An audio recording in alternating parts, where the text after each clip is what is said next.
Hey guys, Anders here with an updated class guide for Black Desert. This will be covering all the classes currently released in Korea. Other regions are a little behind, so you'll not have access to all the classes for a while. I decided to do a visual rating system this time around to help you guys out. 5 stars equates to a simple high rating, so if a class has a 5-star difficulty, that means it has a high difficulty rating. It is important to know these ratings in my guide are obviously biased, so I encourage you to seek out other guides and more specifically check out your class discords if you wish to dive deeper into a class that catches your attention. The class Discord links will be provided for you along with the timestamps on the description of this video.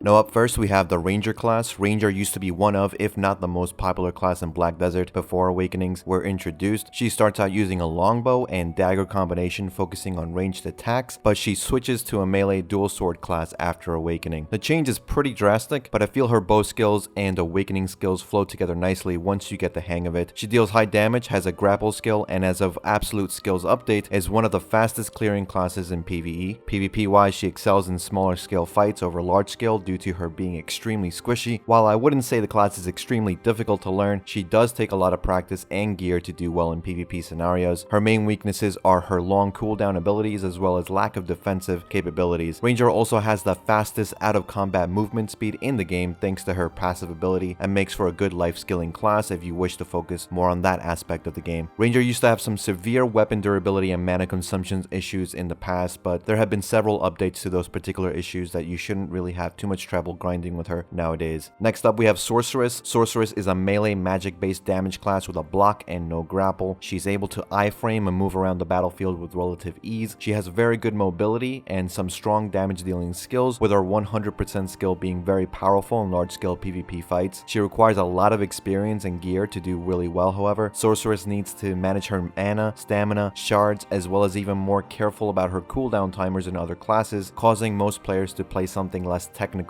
than Sorceress. She is a decent grinder with good sustain in PvE, but will require a lot of patience and practice to get the most out of the class in PvP. Right now she's in the need of some buffs in my personal opinion, but with the gear and skill she can pretty much hold her own in most group fights. Unfortunately, her damage is magic based, which means she deals less damage to strikers and mystics due to their defenses. Dark Knight is a mid-range high magic damage dealing class with very weak defensive capabilities, a block, and no grapple. She makes up for her squishiness by being very mobile and oftentimes deleting her opponents before they're able to catch her. Classes that can deal damage from a distance are naturally powerful in this game. However, Dark Knight's damage is magic based, meaning they will struggle against the striker and mystic's natural magic resistances. Dark Knight has undergone some changes since her release, where she quickly became oppressive, easily in the top 3 for best all-around class in the game, the other 2 being Witch and Wizard, 2 other ranged magic dealers. Currently, her skills consume stamina and she's lost iframes, meaning her PvP has suffered a bit. However, Dark Knight is still very strong in PvE grind in most PvP situations. She's easy to pick up and learn, but requires matchup experience and a lot of damage if you want to be able to defeat the strikers and mystics out there. With a Dark Knight, accuracy is not too much of an issue, and most of her skills do 100% crit damage, meaning gearing a Dark Knight can be easier than other classes requiring more expensive or harder to acquire items. Next, let's take a look at Musa and Maehwa. They're assassins with the best mobility in the game. Both play very similarly before hitting level 56 in Awakening. Past that, Musa gains some incredible AoE abilities with his Crescent Blade, and Maehwa gains some hard-hitting and quick CC skills with her Carry Spear, as well as a hold block compared to Musa's reactionary block. Musa is the best PvE grinding melee class in the game, while Maehwa excels more in PvP over the Musa. They're both strong classes, but the lack of grapple does hinder them in most PvP matchup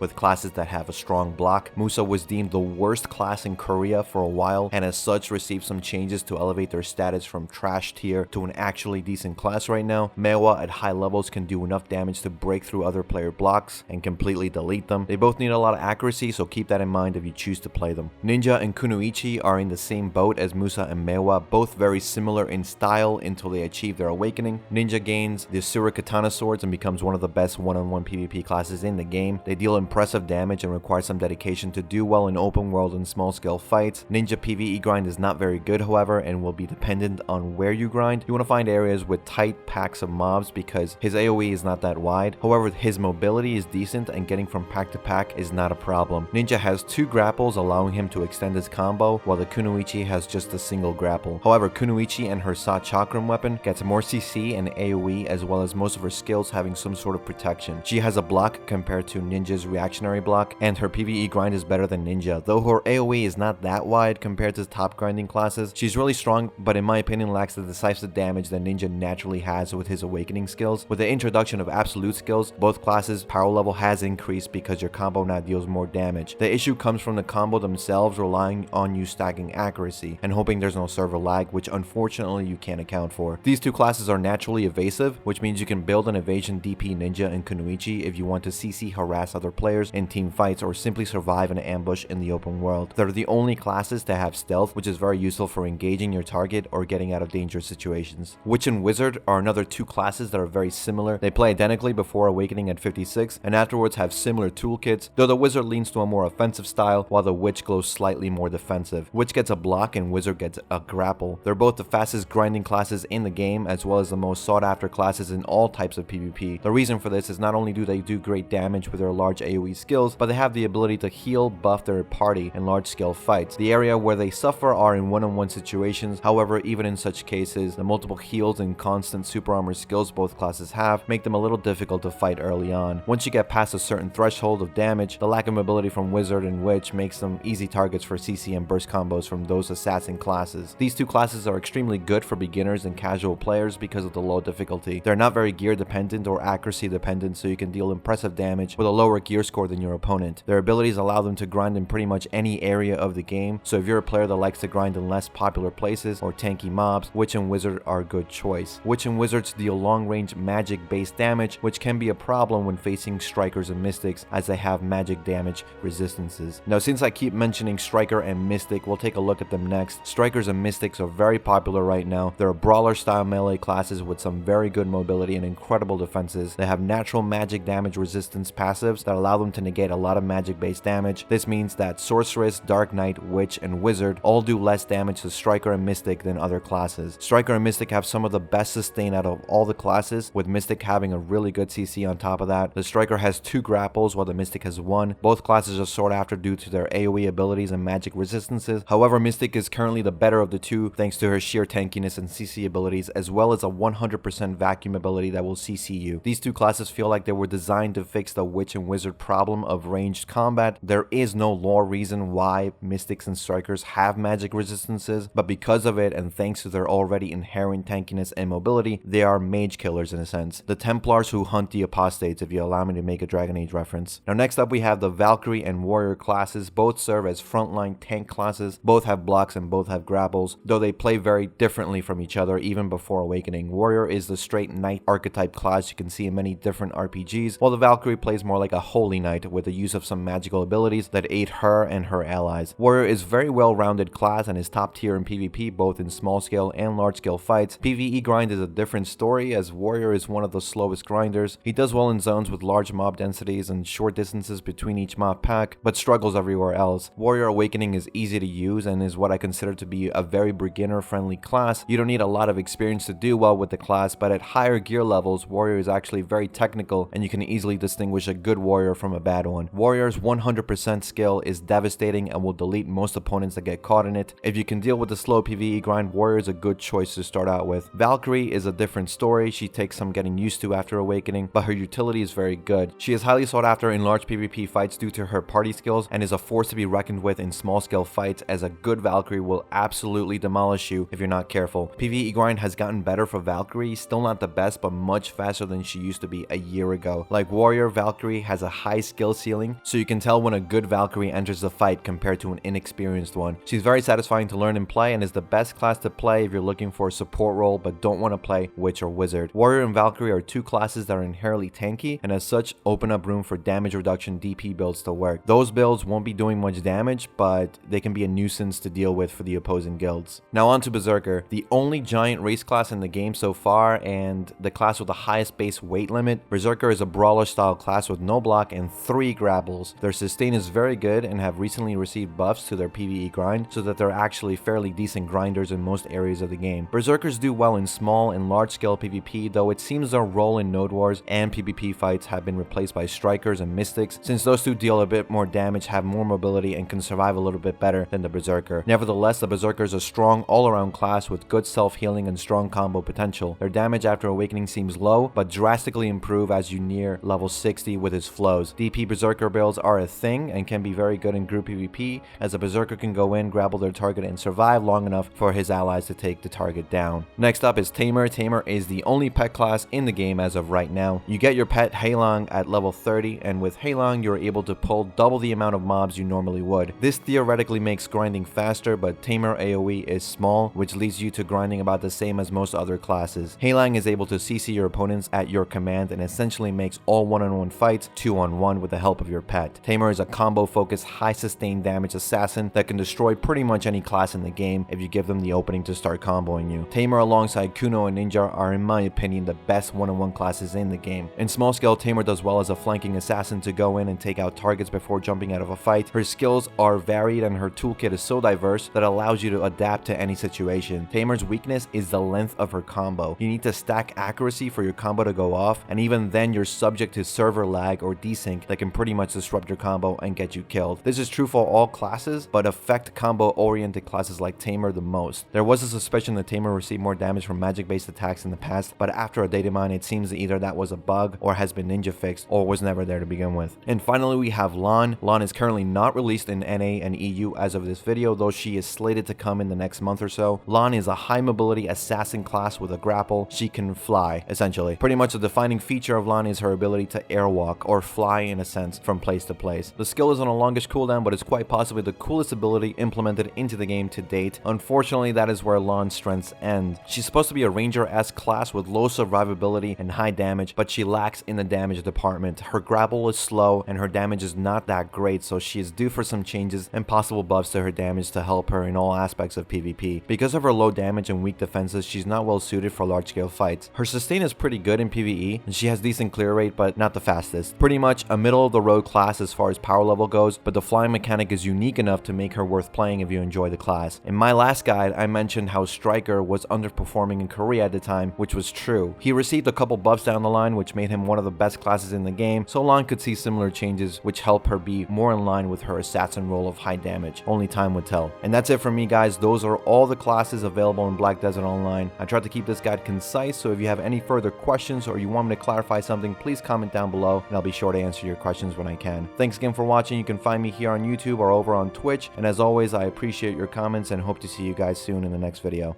Take care.